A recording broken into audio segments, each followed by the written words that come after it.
Russia black സീയെ ഒരു no fly സോണായി അറിയിക്കും. നാറ്റോയുടെ വിമാനങ്ങൾ ഇടയ്ക്കിടയ്ക്ക് ഈ ക്രീമിയ കടലിനോട് ചേർന്ന് ചാരപ്പണി എടുക്കുന്നുണ്ട്. ബ്ലാക്ക് സീയോട് ചേർന്ന ഭാഗങ്ങളെ അവർ നിരീക്ഷിക്കുന്നുണ്ട്. ഇതെല്ലാം കൗണ്ടർ ചെയ്യാനും ക്രീമിയ ആക്രമണത്തിൽ നിന്നും രക്ഷപ്പെടുത്താനും റഷ്യ ഇങ്ങനൊരു തീരുമാനം എടുക്കാൻ പോകുന്നതായി റഷ്യയെ സംബന്ധിക്കുന്ന മീഡിയാസിൽ വളരെ പ്രധാനപ്പെട്ട ന്യൂസ് പുറത്തു വന്നു. ഇത് ഒരു ഭാഗത്തുള്ളപ്പോൾ മറ്റൊരു ഭാഗത്ത് രണ്ട് MK4B ഇനം ഡ്രോണുകൾ US എയർഫോഴ്സിലുള്ള ഈ രണ്ട് ഡ്രോൺസിൽ വീണ്ടും ഒരു ഡ്രോൺ മിസ്സായിട്ടുണ്ട്. ഇവയെല്ലാം ഈ വീഡിയോയിലൂടെ വ്യക്തമായി കാണാം.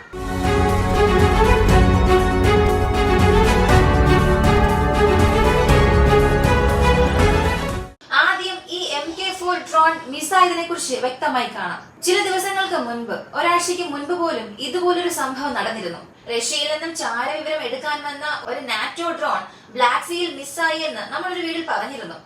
അപ്പൊ ഒരുപാട് പേര് പറഞ്ഞത് ഇല്ല, അവനെതിരെ ട്രാൻസ്പോണ്ടർ ഓഫ് ചെയ്ത് വെച്ചിട്ടുണ്ടായിരുന്നു. അത് ഓഫ് ചെയ്തത് കൊണ്ട് ഈ ഡ്രോൺ വീണ്ടും എയർ സ്പേസിനെ വിട്ട് പുറത്തു വന്നതിന് ശേഷം അവരത് ആക്ടിവേറ്റ് ചെയ്തിട്ടുണ്ടാകും. ആ ഡ്രോണിനെ ഒരിക്കലും വെടിവെച്ച് വീഴ്ത്തിയിട്ടുണ്ടാകില്ല. റഷ്യയുടെ പക്കൽ നിന്നും തങ്ങളെ സംരക്ഷിക്കാനായി ആ ഡ്രോൺ തന്റെ അടയാളം തന്നെ മറച്ചുവെച്ച് സ്റ്റെൽത്ത് മോഡിൽ വർക്കായിട്ടുണ്ടാകുമെന്ന് ഒരു കാര്യം പറഞ്ഞു. അതിന് ഒരു ചെറിയ ക്ലാരിഫിക്കേഷൻ കൊടുത്തത് സാധാരണ ട്രാൻസ്പോർട്ടർ എല്ലാം ഉപയോഗിക്കുന്നത് സിവിലിയൻ ഉപയോഗത്തിനാണ്. അതേ കടലിൽ, അതേ ഇന്റർനാഷണൽ എയർ സ്പേസിൽ സിവിലിയൻ ഫ്ലൈറ്റ്സും പറക്കും. അങ്ങനെ പറക്കുന്ന വിമാനങ്ങൾക്ക് ഒരു വിവരം നൽകാൻ, അതിനൊരു ഇൻഫർമേഷൻ കൊടുക്കാൻ വേണ്ടിയിട്ടാണ് സാധാരണ ഡ്രോണുകൾ അല്ലെങ്കിൽ വാർപ്ലെയിൻസ് എല്ലാം തന്നെ ട്രാൻസ്പോണ്ടർ ഉണ്ടാകും. സിവിലിയൻ ആവശ്യങ്ങൾക്ക് ഉപയോഗിക്കുന്ന ഏതൊരു വിമാനത്തിനും പ്രശ്നം വരാതിരിക്കാൻ വേണ്ടി. എന്നാൽ ഇത് എല്ലാ സമയങ്ങളിലും ആക്ടിവേറ്റ് ചെയ്യില്ല. പല നാടുകളും ചിന്തിക്കുന്നത് എതിരെ വരുന്ന ഒരു പാസഞ്ചർ വിമാനത്തെ കാട്ടിലും അവരുടെ ഡ്രോൺ ചെയ്യാനായി പോകുന്ന മിഷനെ ആയിരിക്കും അവർ വളരെ വലുതായി കാണുന്നത്. അത് കാരണമായി കാണിച്ചാണ് ഈ ക്രീമിയയുടെ കടലിന് മുകളിൽ അമേരിക്കയുടെ ഡ്രോൺ പറക്കുമ്പോൾ, അല്ലെങ്കിൽ നാറ്റോ നാടിന്റെ ഏതെങ്കിലും ഒരു ഡ്രോൺ പറക്കുമ്പോൾ, തുർക്കി കടൽ കഴിഞ്ഞതും ബ്ലാക്ക് സീക്കുള്ളിൽ വന്ന് ചില കിലോമീറ്റർ കഴിയുമ്പോൾ അതിന്റെ ട്രാൻസ്പോണ്ടർ ഓഫ് ചെയ്യും. ഇങ്ങനെ ഓഫ് ചെയ്യുന്നത് വരെയും അതിന്റെ ഡാറ്റ എല്ലാം ഫൈറ്റ് റേഡാർ വെബ്സൈറ്റിൽ ഉണ്ടാകും. നമ്മളെ കൊണ്ടെല്ലാം പരിശോധിക്കാനും സാധിക്കും.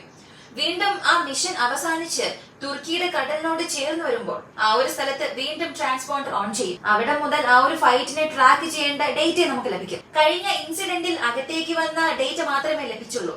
തിരികെ ഇറ്റലിയുടെ ബേസിലേക്ക് അത് പോയതുപോലെയോ അല്ലെങ്കിൽ അടുത്തുള്ള മറ്റേതെങ്കിലും നാറ്റോ ബേസിലേക്ക് പോയതുപോലെയോ ഉള്ള ഡേറ്റാസ് ഒന്നും തന്നെ ലഭിച്ചില്ല.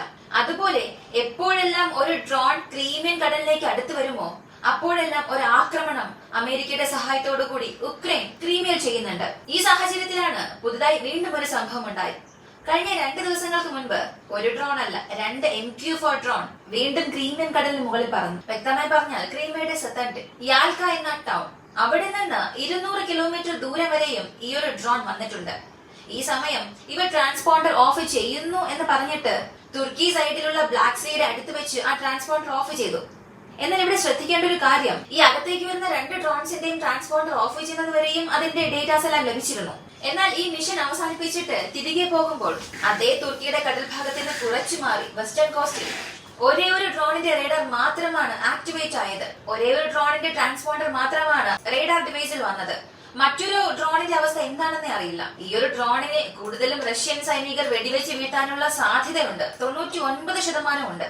ഇത് പറയാൻ കാരണം അടുത്തിടെ റഷ്യ ഒരു അറിയിപ്പ് കൊടുത്തിരുന്നു. ജൂൺ മാസം 23-ാം തീയതി സെവസ്റ്റോപോളിൽ ക്രീമിയ മിസൈൽ അറ്റാക്ക് നടത്തി. അങ്ങനെ നടത്തിയ മിസൈൽ അറ്റാക്കിനെ പ്രതിരോധിക്കാനായി റഷ്യ അവരുടെ S-300 എയർ ഡിഫൻസ് സിസ്റ്റം ഉപയോഗിച്ച് ആ മിസൈലിനെ എല്ലാം വെടിവെച്ച് വീഴ്ത്തി. അതിൽ ഒന്ന് മാത്രം ആകാശത്തിന് നടുവിൽ വെച്ച് പൊട്ടിത്തെറിക്കുകയും അതിലുണ്ടായിരുന്ന ക്ലസ്റ്റർ വാർഹെഡ്സ് എല്ലാം ആ കടലിൽ വീണതുകൊണ്ട് അവിടെ ഒരുപാട് പേർ മരിച്ചു. 5 പേരോളം മരിച്ചു. അതിൽ 2 കുഞ്ഞുങ്ങളുമുണ്ട്.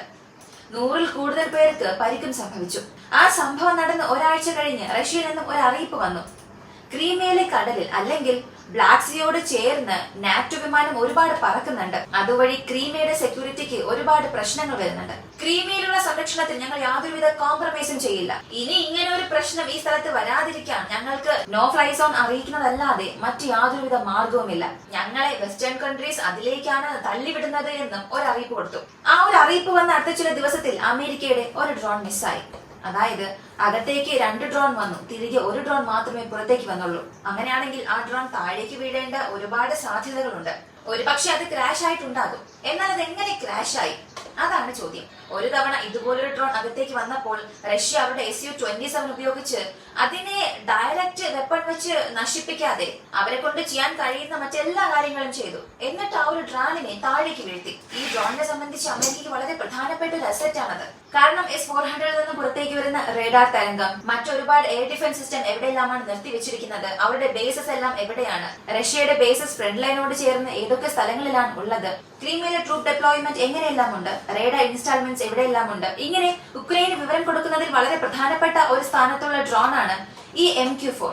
അങ്ങനെയുള്ള ഡ്രോണുകളിൽ ഒന്ന് വീണ്ടും ഇപ്പോൾ കാണാതായിട്ടുള്ളത് അമേരിക്കയ്ക്ക് തിരിച്ചടിയാണോ ഇല്ലയോ എന്നുള്ളത് മാറ്റിവെച്ചാൽ ഉക്രൈന് തീർച്ചയായും ഇതൊരു തിരിച്ചടിയാണ്. റഷ്യ ഒരു ഭാഗത്ത് വളരെ വ്യക്തമായി അവരുടെ കരുക്കൾ നീക്കുന്നുണ്ട്. നോ ഫ്ലൈ സോൺ എന്ന് ഔദ്യോഗികമായി റഷ്യ ഇതുവരെയും അറിയിച്ചിട്ടില്ല.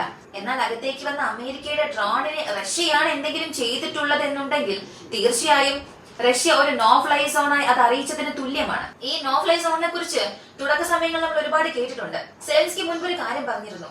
റഷ്യയെ കൺട്രോൾ ചെയ്യണമെന്നുണ്ടെങ്കിൽ, റഷ്യയുടെ പ്ലെയിൻസിനെ യുക്രൈൻ എയർ സ്പേസിൽ നിന്നും പുറത്താക്കണമെന്നുണ്ടെങ്കിൽ നാറ്റോ കൺട്രീസ് നാറ്റോയുടെ സപ്പോർട്ടോട് കൂടി ആ സ്ഥലത്ത് നോ ഫ്ലൈ സോൺ നൽകണം. നാറ്റോ നൽകിയ നോ ഫ്ലൈ സോണിൽ റഷ്യയുടെ വിമാനങ്ങൾ പറന്നാൽ അതിനെ വെടിവെച്ച് വീഴ്ത്താൻ നാറ്റോ തയ്യാറാകണമെന്ന് പറഞ്ഞ് എല്ലാ നാറ്റോ നാടുകളെയും ഉക്രൈനിലേക്ക് വലിച്ചിടാൻ നോക്കി. കാരണം അതൊരു സാധാരണ കാര്യമല്ല.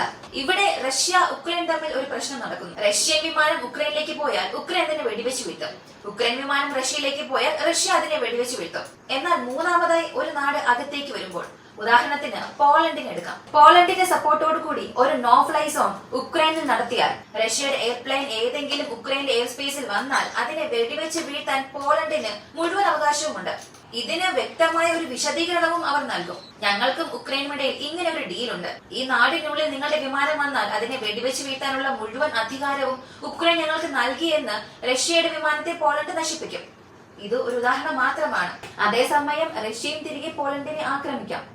എന്റെ വിമാനം നീ ഉക്രൈനുള്ളിൽ വെച്ച് നശിപ്പിക്കുകയാണെങ്കിൽ നിന്റെ എയർ സ്പേസിൽ വെച്ച് പറക്കുന്ന നിന്റെ വിമാനത്തെ ഞാൻ നശിപ്പിക്കുമെന്ന് പകരം റഷ്യയും ആക്രമിക്കാം. ഇങ്ങനെ ഒരു നാടുള്ളിലേക്ക് വരുമ്പോൾ തന്നെ ഇത്രയേറെ പ്രശ്നങ്ങൾ ഉണ്ടാകും. അങ്ങനെയുള്ളപ്പോൾ നാറ്റോ എന്നത് 30 നാടുകളിൽ കൂടുതലുള്ള ഒരു വലിയ സഖ്യമാണ്. ആ എല്ലാ നാടുകളുടെയും സമ്മതത്തോടുകൂടി, കൺട്രോളോടുകൂടി അവിടെ ഒരു നോ ഫ്ലൈ സോൺ അറിയിച്ചാൽ അന്ന് ഇത് നാറ്റോ വേഴ്സസ് റഷ്യ എന്ന വലിയൊരു യുദ്ധമായി മാറും. ആ ഒരു കാരണത്തെ മാത്രം മുൻനിർത്തിക്കൊണ്ടാണ് സാധിക്കില്ല, നോ ഫ്ലൈ സോണായി അറിയിക്കാൻ സാധിക്കില്ല, ഞങ്ങൾ ആയുധം നൽകാം, നീ വേണമെങ്കിൽ ആക്രമിച്ചാൽ മതിയെന്ന് ഇന്നും ഡയറക്റ്റ് അകത്തേക്ക് പോകാതെ ഉക്രൈനെ മാത്രം ആ ഒരു യുദ്ധത്തിലേക്ക് തള്ളിവിടുകയാണ് അമേരിക്ക ആയാലും അമേരിക്കൻ സഹായ നാടുകളായാലും ചെയ്യുന്നത്. എന്നാൽ അതേസമയം റഷ്യ ഒരു നോ ഫ്ലൈ സോൺ ഇംപ്ലിമെന്റ് ചെയ്താൽ അവിടെ ഏതൊരു നാടിന്റെ വിമാനം വന്നാലും വെടിവെച്ച് വീഴ്ത്താൻ റഷ്യക്ക് മുഴുവൻ അധികാരമുണ്ട്. ഇപ്പോ ക്രീമിയയുടെ കടലിൽ നിന്നും 200 കിലോമീറ്റർ വരെയും ഈ ഒരു ഡ്രോൺ വന്നിട്ടുണ്ട്.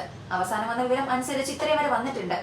ആ 200 കിലോമീറ്ററിനുള്ളിൽ റഷ്യക്ക് നോ ഫ്ലൈ സോൺ നൽകാൻ കഴിയുമോ എന്ന് ചോദിച്ചാൽ തീർച്ചയായും സാധിക്കില്ല. എന്നാൽ ഈ ഫ്ലൈറ്റ് റഡാറിൽ അവസാനമായി കിട്ടിയ വിവരം അനുസരിച്ച് 200 കിലോമീറ്റർ ദൂരത്തിൽ ഈ ഒരു വിമാനങ്ങളുടെ ട്രാൻസ്പോണ്ടർ ഓഫായി. അങ്ങനെയാണെങ്കിൽ വീണ്ടും ഒരു 50-60 കിലോമീറ്റർ അല്ലെങ്കിൽ ഒരു 100 കിലോമീറ്ററിൽ കൂടുതലെങ്കിലും ഈ ഒരു വിമാനങ്ങൾ ക്രീമിയയുടെ കടലുമായി ഒട്ടി പോകാനുള്ള സാധ്യതയുണ്ട്.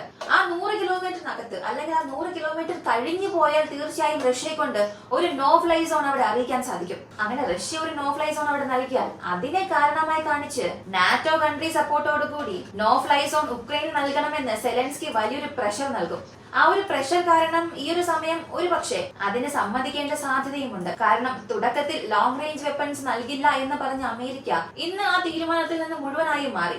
ഞങ്ങൾ വെപ്പൺ നൽകാം, നീ അത് എവിടെ വേണമെങ്കിലും ഉപയോഗിക്കാം, റഷ്യയിലാണോ നിനക്ക് ഉപയോഗിക്കേണ്ടത്, അങ്ങനെയെങ്കിൽ റഷ്യയിൽ തന്നെ നിനക്ക് ഉപയോഗിക്കാം, അത് ഞങ്ങളുടെ ഒരു പ്രശ്നമേ അല്ല എന്ന് പറഞ്ഞു. നാളെ ഒരു ദിവസം ഞങ്ങളുടെ സൈന്യം നിങ്ങൾക്ക് നൽകാം, അത് റഷ്യക്കെതിരെ നിനക്ക് ഉപയോഗിക്കാം, അത് റഷ്യക്കെതിരെയോ മറ്റേത് നാടുകൾക്കെതിരെയോ നിങ്ങൾക്ക് ഉപയോഗിക്കാതിരിക്കാം എന്ന് വീണ്ടും അതുപോലൊരു സംഭവം അമേരിക്ക നടത്തും. അമേരിക്ക മാത്രമല്ല, അമേരിക്കയുടെ സഹായ നാടുകളും ഉക്രൈനുള്ളിൽ ചെയ്യും. അതിലും അത്ഭുതപ്പെടാൻ ഒന്നും തന്നെ ഇല്ല.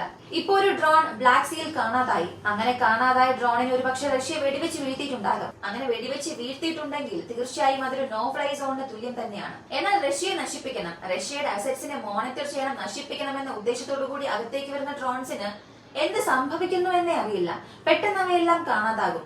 ഇങ്ങനെ പോവുകയാണെങ്കിൽ എത്രയും പെട്ടെന്ന് അമേരിക്ക ഞങ്ങളുടെ ഡ്രോണിനെ ആരെങ്കിലും കണ്ടോ എന്ന് തിരയേണ്ട ഒരു അവസ്ഥയിലേക്ക് എത്തും. വീഡിയോയ്ക്ക് അവസാനം ചോദിക്കാനുള്ളത്, നാറ്റോക്കെതിരെ റഷ്യക്ക് ബ്ലാക്ക് സീയിൽ ഒരു നോ ഫ്ലൈ സോൺ നൽകാൻ സാധിക്കുമോ? അങ്ങനെ നൽകിയാൽ റഷ്യക്ക് എന്തൊക്കെ പ്രശ്നങ്ങൾ വരും? റഷ്യയെ കൊണ്ട് ഇത് കൈകാര്യം ചെയ്യാൻ സാധിക്കുമോ? അല്ലെങ്കിൽ റഷ്യക്കെതിരെ നാറ്റോയെ കൊണ്ട് NATO controlled no fly zone ഉക്രൈനുള്ളിൽ നൽകാൻ സാധിക്കുമോ? നിങ്ങളുടെ അഭിപ്രായം എന്താണെന്നുള്ളത് കമന്റിൽ പറയുക. വീഡിയോ ഇഷ്ടമായ ലൈക്ക് ചെയ്യുക, ഷെയർ ചെയ്യുക. നമ്മുടെ ചാനൽ ആദ്യമായി കാണുന്നവരാണെങ്കിൽ മറക്കാതെ സബ്സ്ക്രൈബ് ചെയ്ത് സപ്പോർട്ട് ചെയ്യുക. മറ്റൊരു വീഡിയോയുമായി വീണ്ടും കാണാം.